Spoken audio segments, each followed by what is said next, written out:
Le président Michel Martelly, qui participait à la cérémonie de réouverture de la place Sainte-Anne, a encore une fois appelé l'opposition radicale à mettre de côté la violence et à proposer aux citoyens un programme de développement viable. Il a aussi demandé au peuple haïtien de continuer à faire confiance à ce gouvernement, tout en soulignant l'importance de la présence des forces onusiennes en Haïti dans le contexte actuel, ce qui aide à sauvegarder la relative stabilité que connaît le pays depuis quelque temps. Haïti a besoin de stabilité pour pouvoir attirer les investissements, ça ce n'est plus une nouvelle. Toutefois, le président de la République, ayant compris que ce message n'a pas encore touché tous les fils du pays, ne rate jamais une occasion de le rappeler. Michel Martelly veut la stabilité, et si pour cela il doit légitimer la présence de la MINUSTAH dans le pays, il n'hésitera pas. Le chef de l'État a publiquement exprimé ce vendredi sa gratitude envers la force onusienne qui, selon Michel Martelly, empêche un secteur de créer plus de chaos en Haïti. Des gens qui ont proposé roche avec caoutchouc ou bien encore écrit non si moun en bas clavier, ça pas des programmes de développement. Donc ça qu'a expliqué compréhension moi-même de présence comme ça MINUSTAH parce que pour peuple à joindre ça n'a cherché il a besoin de la paix d'abord dans le pays. Pour obtenir de la stabilité dans le pays, l'opposition radicale devra quitter le macadam et se mettre au travail pour proposer un plan, un programme de développement au peuple haïtien selon Michel Martelly.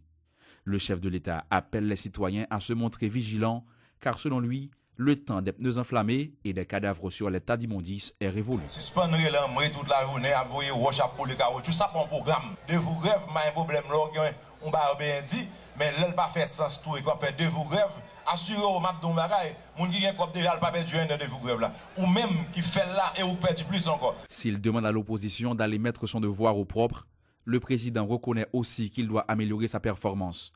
Invitant le Premier ministre Evans Paul et le reste du gouvernement à redoubler d'efforts, Michel Martelly se propose également d'assainir l'administration publique. Il y a des fois, le programme n'est pas arrivé, c'est parce que dans l'État, quand il y a des gens qui crochent, nous voyons ça. Par exemple, dans le fonds d'éducation, il y a des fonds qui détournent dans le nord-ouest. Alors, on va parler de l'école gratis pour tout le monde, et puis grand monde a volé l'argent de tout le monde. Martelly, un président en fin de mandat, mais qui croit toujours que son équipe peut faire la différence.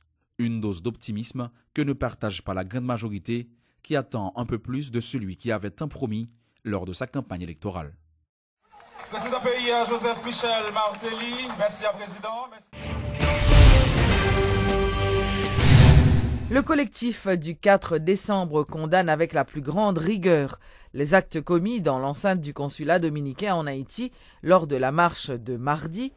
Lors d'une conférence de presse bilan donnée ce vendredi, le collectif et d'autres organisations de la société civile qui avaient pris part à la manifestation ont néanmoins salué tous les participants, quelle que soit leur appartenance, tous ceux qui en fait ont contribué à la réussite de cette marche. Nous constatons que tu as vraiment une masse de monde qui participait. Tout une marée humaine que nous avons gagné.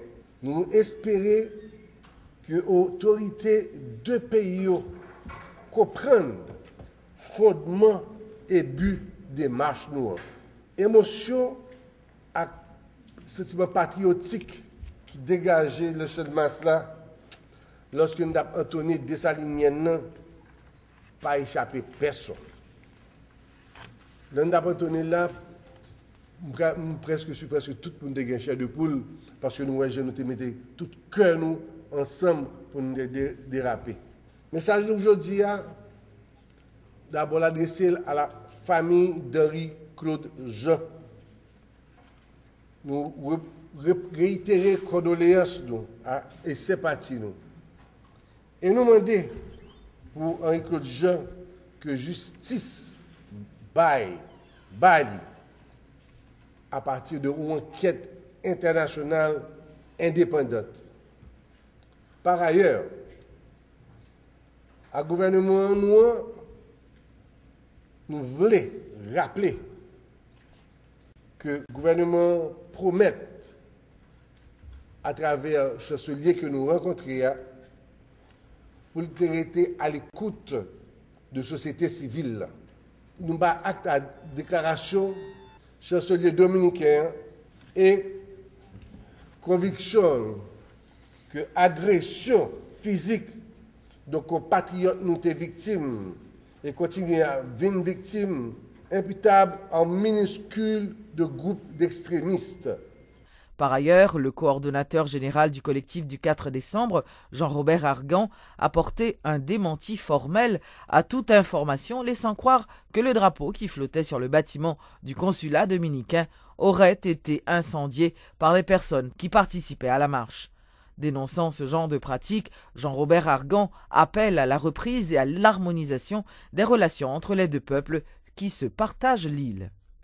Nous voulons affirmer avec la plus grande vigueur que nous pas jamais cautionner, nous pas jamais dire nous d'accord et nous pas jamais consommer sur drapeau ou pays, quel que soit le pays.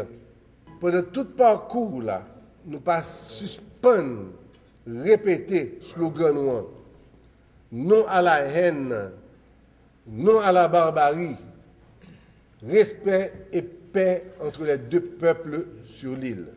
Au peuple dominicain en général, à la société civile dominicaine en particulier, à tous les Dominicains qui rejettent l'idéologie promue par l'arrêt 168-13 et la loi Médina 169-14, nous demeurons confiants et nous encourageons pour continuer à travailler le respect droit et pour que la paix entre deux peuples nous vienne établie. La patience et la fermeté sont deux vertus qui doivent être mises à contribution des deux côtés de la frontière, non pas pour occulter l'atmosphère diabolique engendrée par l'arrêt 173 et la loi 69-14 à deux côtés, et l'atmosphère réactive, nocive de l'autre côté, le silence de l'autorité de pays. L'exécutif analyse le décret électoral avant toute publication. Un conseil de ministres spécial s'est tenu ce vendredi après-midi et une fois terminé, le document sera rapidement publié au journal officiel Le Moniteur, c'est ce qu'a informé le ministre de la Communication. Entre-temps, Rothschild François Junior, qui dit attendre la publication officielle par le CEP du calendrier électoral, renouvelle par ailleurs l'engagement de l'équipe en place de favoriser la tenue d'élections libres, honnêtes et démocratiques dans le pays.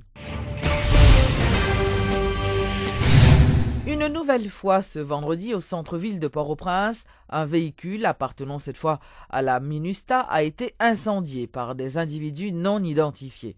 C'est un employé ministère. Comment machine n'a fait vous? Bon, je ne pas dans la montée parce que moi, je papa qui dit mais où j'ai des problèmes dans l'hôpital général là, moi je suis là, je suis en bas, dans la douane de Port-au-Prince, je pour moto monter.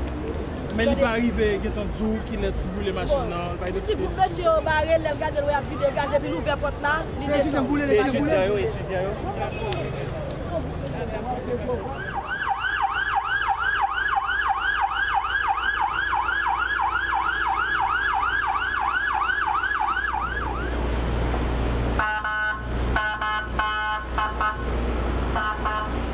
Parallèlement, des étudiants de l'UEH ont encore manifesté afin d'exiger la libération de Chedler Guillou, qui a été arrêté lundi dernier. L'étudiant est accusé d'avoir incendié un autobus de la Cour supérieure des comptes et du contentieux administratif. Installation ce vendredi d'un nouveau directeur à la tête de l'unité de lutte contre la corruption, l'ULCC. Rodini Jean-Baptiste remplace Antoine Atouriste. Le nouveau patron de l'ULCC promet de continuer à travailler pour améliorer le classement d'Haïti dans le prochain rapport sur la perception de la corruption. Le vote récemment de la loi du 12 mars 2014 par le Parlement portant prévention et répression de la corruption vient renforcer l'arsenal d'importants instruments déjà existants pour combattre cette plaie sociale. La promulgation de cette loi traduit la volonté et la détermination du président de la République et de tout le gouvernement d'assurer une meilleure gouvernance et une meilleure gestion des ressources du pays et d'y enraciner la culture de la moralité, de la bonne gouvernance, le sens de l'éthique contre l'impunité, la malgouvernance, les détournements de deniers publics, l'enrichissement illicite, l'injustice et j'en passe. C'est pourquoi j'adresse au président Martelly et au colonel Antoine Atouriste et à son équipe mes plus vives et chaleureuses félicitations pour cette initiative. Je puis donc vous assurer que je suis et demeure fidèle à mes engagements et dans cette logique, je vais poursuivre les réformes engagées par le colonel Atouriste, à qui je rends aujourd'hui et publiquement un vibrant hommage, lui qui s'est efforcé de faire de l'ULCC ce qu'elle est aujourd'hui. J'invite tous les employés de l'ULCC ainsi que les forces vives de la nation à livrer ce combat salvateur pour faire de notre Haïti chéri un pays modèle à économie prospère et compétitive, de rayonnement culturel et de bien-être social. Clôture jeudi dernier du projet d'appui et de renforcement institutionnel et d'assistance technique des collectivités locales de la première section communale de Ouanaria. Selon le délégué départemental du centre, Georges F. Garnier, un complexe administratif a été construit dans le cadre de ce projet. Il s'agit d'un bâtiment qui devra loger les élus locaux. C'est extrêmement important que agent intérimaire que nous avons aujourd'hui et surtout et maire qui va venir après, il faut que yo même tout yo travail ménage pour qu'ils soient capables de mettre un environnement qui permette création de richesse. Et c'est ça qui vraiment garantit qu'il y a capable d'entretenir le bâtiment et il y a capable en même temps de faire service à la communauté. Parce que une fois que c'est l'État central qui pourra faire tout le temps, ou pas de garantie, parce que l'État central là, c'est dans mon rôle.